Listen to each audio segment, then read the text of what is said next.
já sabe que aqui no Notícia da Manhã o quadro Seu Direito sempre começa com uma pergunta que a gente coloca para os nossos seguidores nas redes sociais. E a gente colocou a seguinte pergunta para os nossos seguidores da TV Cidade Verde. Você acha que todos os parentes têm direito à herança? Sim ou não? Vamos ver aí o que os seguidores disseram. 86% acham que não é todo parente que tem direito à herança, e 14% acham que sim. É um tema muito abrangente, temos muitas dúvidas, tenho certeza, sobre esse assunto, e a gente quer te ajudar a tirar essas dúvidas. O repórter Christian Souza foi às ruas saber o que as pessoas entendem sobre a herança e partilha de bens. É cada dúvida, olha só.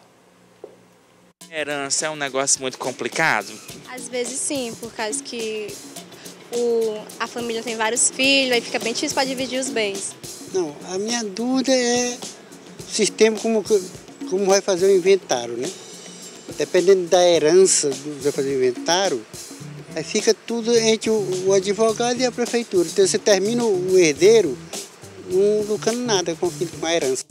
É um assunto complicado e também bastante delicado, já que é no momento de maior sensibilidade que uma família precisa começar a resolver os documentos da herança. As dúvidas são diversas. Quem são os herdeiros? Como deixar um testamento? Quais bens eu posso dispor livremente no testamento? E quando o assunto é herança, muita gente pensa em carros, casas, bens aplicados. Mas e as dívidas? Os nossos pais, por exemplo, se falecer, aí temos que dividir a herança, então tem que entrar em acordo, porque às vezes vem a família, né, que tem os cunhados, tem as noras que também vão fazer parte da família, tem que dialogar também, tem que entrar no consenso todo mundo, né? E com relação as dívidas de alguém que faleceu, da família, com certeza alguém tem que pagar e vai ser a família que vai se juntar para pagar. A partir da morte de um ente querido, diversos efeitos jurídicos são gerados. A pessoa que morreu pode sim ter dívidas a pagar e créditos a receber. Sobre esse e outros assuntos, a gente conversa agora no estúdio do Notícia da Manhã. Muito bem, para isso a gente convidou a defensora pública, doutora Rosa Formiga, que está aqui com a gente. Doutora Rosa, bom dia. Bom dia, tudo Nádia, bem? Tudo bem. Obrigada por aceitar o nosso convite. Eu que agradeço a oportunidade de vir aqui conversar sobre um tema tão palpitante no direito das famílias e sucessões. E a gente veio aqui tentar esclarecer da forma mais assim, acessível possível essa questão das sucessões. E a gente vê que a gente tem muita gente com muita dúvida, né? Isso. Então vamos aqui a algumas perguntas para a doutora Rosa. A primeira que nós separamos é a seguinte: como ficam as dívidas e os créditos a receber do familiar que morreu? A gente viu aí na reportagem do Christian que as pessoas têm dúvidas, né? A pessoa que morre, ela não pode deixar só bens materiais ou heranças ou dinheiro, enfim, mas ela pode deixar também créditos a receber ou dívidas a pagar? Sim. É importante demais essa pergunta, porque a gente inclusive viu uma senhora dizendo que os familiares teriam que pagar de qualquer forma. Não é bem assim, né? O que acontece? Nós temos que fazer, na verdade, um balanço, na verdade, uma avaliação contábil do patrimônio do falecido. A gente tem que avaliar tanto o ativo como o passivo. Então, nessa avaliação, o que sobrar, e se sobrar, é que vai responder pelas dívidas. Por quê? Porque o herdeiro, nós temos um artigo expresso no Código Civil que diz que o herdeiro não pode responder por encargos superiores à sua herança.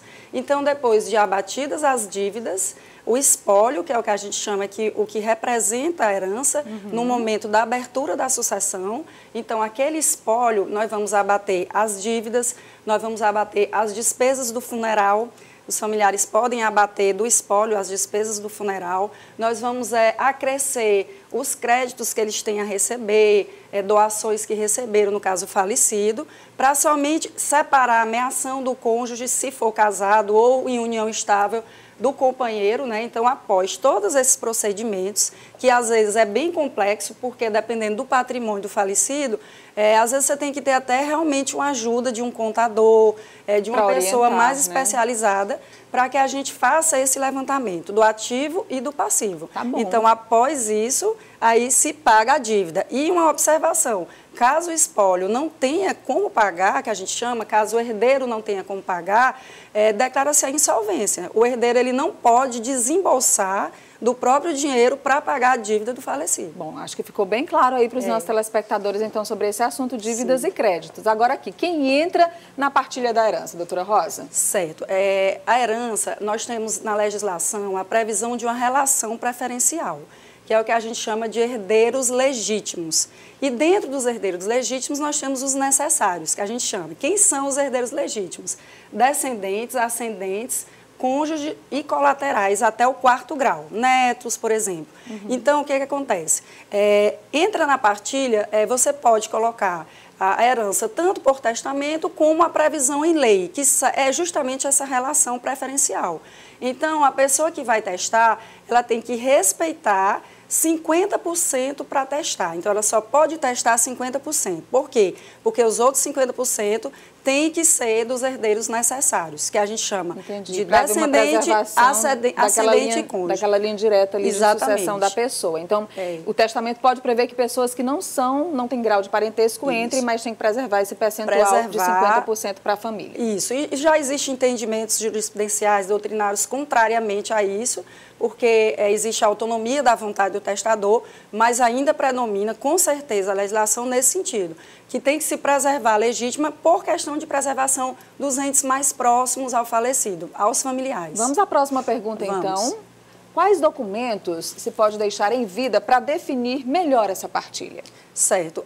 Como eu havia falado, existe a possibilidade na lei tanto de deixar através de um testamento, como a própria lei prevê que, em caso de não haver testamento, que a gente vai ver, né, algumas dúvidas que surgiram, e em caso de não haver testamento, a herança do falecido vai para os herdeiros preferenciais, que é justamente essa relação que eu citei aqui, descendente, ascendente, cônjuge, colaterais e, no caso, o companheiro, que foi também agora equiparado no caso, já era constitucionalmente equiparado e protegido pela legislação, e o STF agora também, por decisão relativamente recente, o incluiu entre os herdeiros que também, no caso, concorrem com os descendentes. Né? Então, a gente deixa realmente através do testamento, são os documentos que você faz a partir. Bom, por falar em testamento, né, a gente tem a próxima pergunta aí, que vai ser o seguinte: o que fazer quando não há testamento? A gente até acabou já respondendo aqui, porque às vezes a pessoa... E assim, por incrível que pareça, Nádia, não é tão comum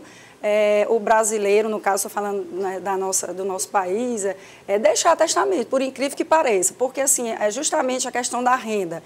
Assim, as pessoas não têm tanto... Elas têm essa mentalidade de que eu não tenho tantos bens, então eu não vou deixar testamento, e preferem ali dar preferência aos herdeiros necessários que a gente falou. Então, quando não há testamento, vai se respeitar a relação preferencial e, no caso, os herdeiros necessários. E o que está estabelecido na lei, né? O que a lei determina que seja feito exatamente. Agora, só dentro dessa pergunta, aqui uma outra pergunta, doutora Rosa. O testamento, ele pode, de alguma forma, ser desrespeitado após a morte da pessoa? Ele pode não ser seguido? Ele é um documento supremo, que abaixo dele não existe outro? Existem algumas características do testamento que devem ser respeitadas pelo testador.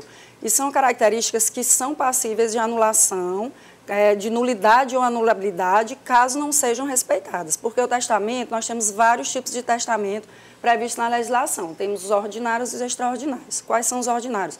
Público, no caso particular, e o cerrado. Geralmente se faz o público. Então, tem uma série de formalidades que a legislação exige que deve ser seguido para se fazer o testamento. Por exemplo, uma das características é a questão de ser personalíssimo. É a questão de não poder existir um testamento conjuntivo, por exemplo. Eu não posso fazer um testamento junto com o meu cônjuge, eu não posso. Eu tenho que fazer sozinha o meu testamento. Existem algumas formalidades, por exemplo, o público, ele tem que ser registrado, né? E, por exemplo, já o particular tem a questão das testemunhas. Então, assim, existe uma previsão de se primar ao máximo para respeitar a autonomia da vontade do testador. Em alguns casos, se flexibiliza essas exigências legais, mas no normal, a seguir, são que se respeitem essas exigências, como, por exemplo, a questão da presença das testemunhas. Muito boa a entrevista aqui com a doutora Rosa Viana Formiga, defensora pública, né, atua na Defensoria Geral com Direitos e Sucessões das Famílias, isso, não é isso, eu sou titular da primeira vara atualmente de Família e Sucessões da capital. Muito obrigada pela entrevista, pelo convite, tirando aqui as dúvidas dos nossos telespectadores. Tá, bom dia. Obrigada e bom dia. Olha, e você pode rever, se ficou ainda com alguma dúvida dessa entrevista, do nosso tema de hoje, lá no CV Play, que é o nosso aplicativo, vai ter todo o vídeo à sua disposição, tá bom? Daqui a pouco você pode dar uma passada por lá e assistir novamente.